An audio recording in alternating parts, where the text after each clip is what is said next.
Kamala Harris. Let's talk about her. I keep hearing people say she was too quiet. That she should have said more. That she should have laid it all out. And I'm gonna tell you something folks either don't know or pretend not to understand. That woman was still in office.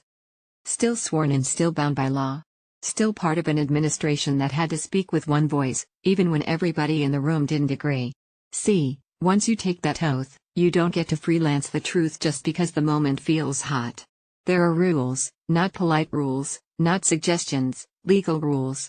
You don't get to openly break from the president and still claim you're governing in good faith. You don't get to campaign like an outsider while holding insider power. You don't get to criticize the administration you serve without handing your enemies a weapon they will swing without mercy. They would have said, she's admitting failure. She's undermining the government. She's unfit. She's reckless. She's destabilizing. And don't you think for one second those courts wouldn't have been waiting?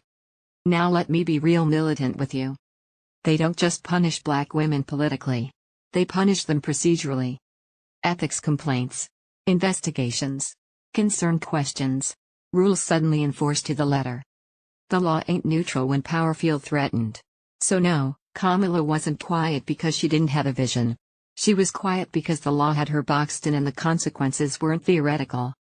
She knew one misstep could have blown the whole operation wide open and handed this country back to folks itching to erase the last 60 years. Now Shirley Shirley didn't have to worry about that. She wasn't inside the house. She could shout from the yard. And they still punished her. Angela Davis told the truth with no leash. And they brought the full weight of the state down on her. So don't tell me you don't see the pattern. When a black woman is outside, they call her dangerous. When she's inside, they bind her with rules and call it professionalism. And if she steps 1 inch out of line, they call it proof she never belonged there. Kamala understood the assignment. This wasn't a season for speeches. This was a season for containment. Contain the rollback. Contain the courts. Contain the narrative long enough to keep the door from slamming shut behind us. Because when fascism starts smiling, you don't announce your strategy on the porch. You lock the doors, you secure the floor, you protect the children upstairs. That woman was waiting, not on comfort, but on timing. Waiting until she could speak without violating the law and giving the enemy legal cause to tear the whole thing down. That ain't cowardice, that's wartime discipline. So don't you let nobody tell you she didn't care or didn't know or didn't have the words. She had the words. She just wasn't free to use them yet. And any black woman who ever worked inside a system that wasn't built for her knows exactly what that means. Sometimes the most militant thing you can do ain't shouting. Sometimes it's staying inside the rules long enough to keep us from sliding backwards while the fire is already burning. Because folks who understand power don't need everything explained out loud.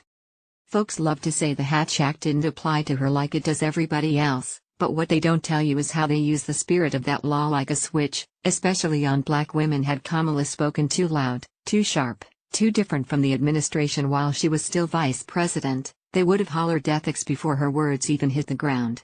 Ethics complaints, investigations, headlines talking about misuse of office, undermining the president, blurring the line between governing and campaigning. And don't you get it twisted, the law don't have to stick for the damage to be done. Just the accusation is enough. That's how they keep you busy defending yourself instead of defending the people. That's how they slow you down without ever saying they're scared of what you're about to say. A white man can run his mouth from the Oval Office and they call it leadership. A black woman clears her throat and suddenly it's a potential violation.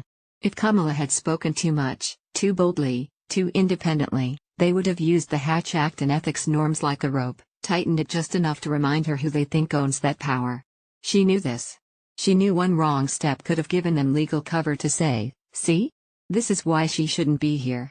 So she held her tongue not to protect herself, but to protect the ground beneath us, because sometimes the most militant move ain't shouting, it's refusing to give your enemy the law as a weapon to drag us backwards.